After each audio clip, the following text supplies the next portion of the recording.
Salut les jeunes, je suis à Saint-Nazaire-en-Royan, au pied du Vercors. Et en fait, ce que j'ai fait, c'est que j'ai pris mon vieux Peugeot que vous voyez là-bas derrière, et j'ai suivi la section dromoise de la véloroute V63. Donc en fait, j'ai traversé la Drôme en suivant l'Isère, à partir de cette véloroute V63.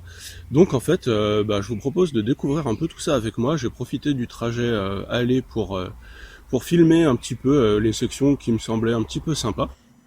Alors pour l'aller-retour, en fait, j'ai fait 92 km d'après le GPS de ma montre. Et en fait, le truc, c'est que je suis pas parti directement sur la V63, puisque donc je suis parti de la Roche de Glin, qui se situe un petit peu au nord de Valence. Et j'ai démarré sur la Via Rona. Et en fait, ce qui est cool, justement, c'est que la V63 est reliée à la Via Rona.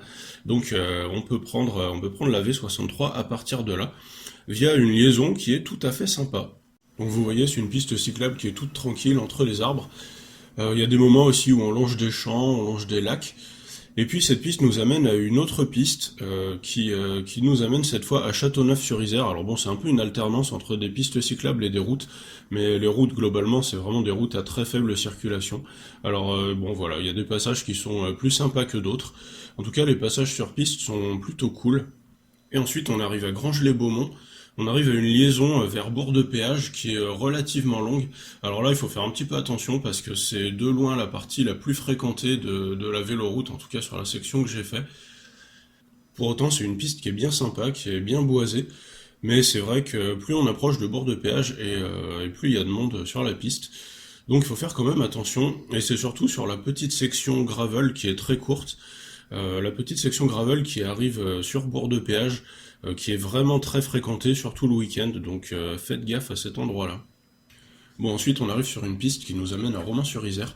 Alors arrivé à Romans, il y a un petit passage à faire en ville, et puis finalement on sort de Romans, on arrive sur une piste qui est située en hauteur, qui surplombe l'Isère, qui est assez sympa.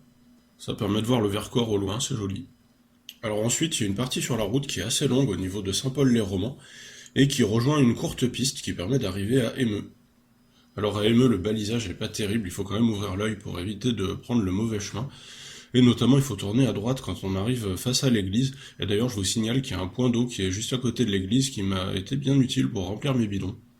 Ensuite, on passe par une petite route bien jolie pour quitter Émeux, et on rejoint une piste qui est super sympa, une piste dans les arbres, et qui nous amène tout tranquillement à Saint-Nazaire-en-Royan. Et donc, c'est terminé pour cette petite balade.